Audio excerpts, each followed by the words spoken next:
안녕하세요. 교과 융합 연구 발표를 맡게 된 1학년 13반 17번 윤은서 11310 박소리입니다. 지금부터 발표를 시작하도록 하겠습니다.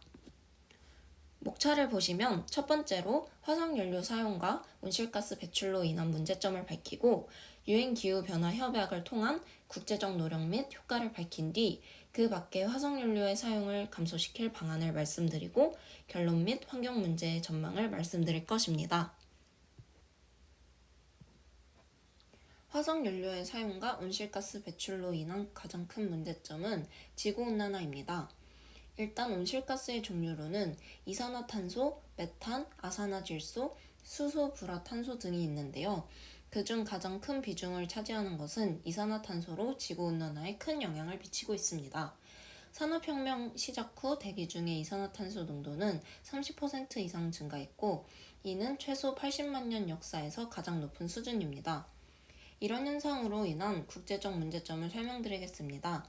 세계기상기구에 따르면 세계는 산업화가 확산되기 이전보다 섭씨 1도 정도 더 따뜻해졌다고 하는데요.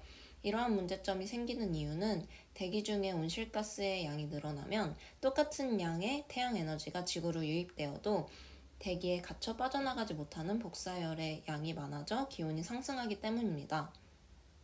또한 물이 뜨거워질수록 부피가 커지기 때문에 전 세계적으로 2005년과 2015년 사이에 평균 해수면은 해마다 3.6mm씩 상승하는 문제점도 생겼습니다.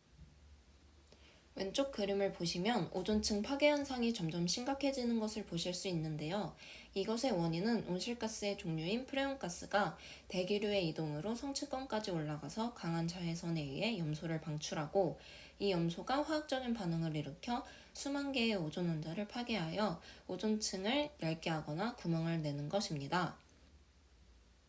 국내적 문제점은 장마가 지난 뒤에도 아열대의 국지성 호우인 스코를 연상시키는 집중호우가 자주 내리고 제주도에서 재배되던 감귤과 한라봉은 내륙으로 상륙하였으며 낯선 열대어종들이 남해가 아닌 서해와 동해에서 잇따라 발견되었다는 소식을 종종 전해들을 수 있다는 것입니다. 또 다른 문제점으로는 지리산 남서지역 구례군 토지면의 숲을 2005년부터 2010년 모니터링한 결과 온대수종인 소나무의 밀도는 18% 감소했지만 난대수종인 비목나무와 떼죽나무는 각각 460%와 150%로 증가했다는 것입니다. 이산화탄소는 자연적으로 바다 같은 천연 저장고에 의해서만 다량으로 흡수될 수 있습니다. 하지만 산업화 이전 수준의 이산화탄소 농도가 되기 위해서는 수백 년이 필요할 것입니다. 이러한 문제점들 때문에 국제적으로 많은 노력이 필요했는데요. 두 번째 목차인 유엔 기후 변화 협약을 통한 국제적 노력 및 효과에서 설명드리겠습니다. 먼저 가장 대표적으로 유엔 기후 변화 협약이 체결되었는데요.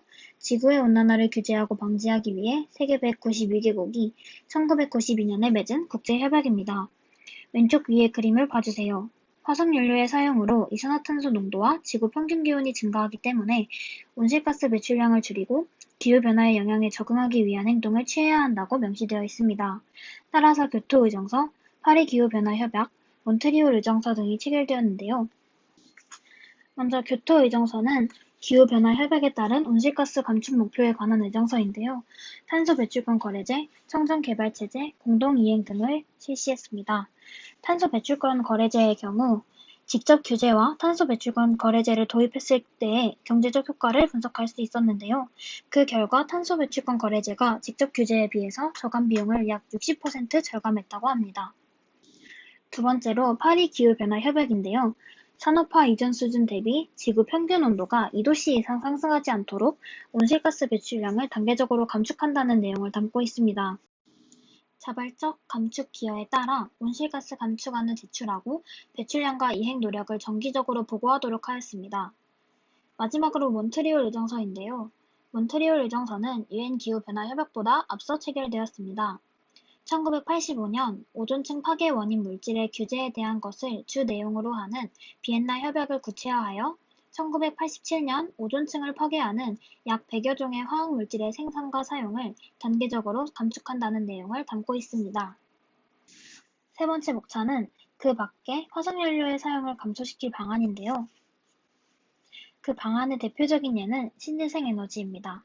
신재생 에너지란 기존의 화석연료를 변환시켜서 이용하거나 햇빛, 물, 강수, 생물 유기체 등을 포함하여 재생이 가능한 에너지로 변환시켜 이용하는 에너지입니다. 태양열 에너지, 수력 에너지, 풍력 에너지, 바이오매스 이렇게 네 가지를 준비했는데요. 이 에너지들 모두 공통적으로 공해가 없다는 부분이 가장 큰 장점입니다. 그림에 보여지듯이 태양 에너지는 햇빛으로부터, 수력 에너지는 물로부터, 풍력 에너지는 바람으로부터 에너지를 얻어 전기를 생산합니다. 바이오매스는 조금 생소하실 텐데요. 음식물 쓰레기와 동축산 폐기물 등이 이제는 새로운 에너지가 됩니다. 바이오매스의 자원인 죽은 나무나 나뭇잎 등을 태울 때 생기는 이산화탄소는 식물이 썩을 때 나오는 양과 크게 차이가 없어서 환경오염 저감 효과를 지니고 일반 목재, 건설 자재 폐기물, 농작물, 음식물 쓰레기, 폐식용유 및 가축의 분뇨를 사용한 가스 등 다양한 원료를 사용할 수 있다는 점이 장점입니다. 왼쪽 그림을 보시면 최근 30년간 사계절의 길이 변화가 일어난 것을 보실 수 있는데요. 제한지역 기후 모델을 이용하여 한반도의 자료를 생산해야 했을 때 21세기에는 서리일의 발생 횟수 감소, 열파 현상 증가, 겨울의 단축, 강수일수 감소, 호우 및 가뭄 증가 등 온난화에 따른 변화가 심화될 것으로 전망되었습니다. 또한 동아시아 지역의 식생은 북쪽으로 이동하여 21세기 말에 중국 양자강 유역, 제주도 및 남해안 일부, 일본 남부 일부에서 아열대 식생에 적합한 것으로 전망되었습니다. 결과적으로 이러한 변화를 막기 위해선 앞에서 제시한 대로 화석연료 대신 신재생 에너지를 사용하고 국제적 그리고 개인적으로도 더 많은 노력에 힘써야 합니다. 지금까지 발표를 들어주셔서 감사합니다.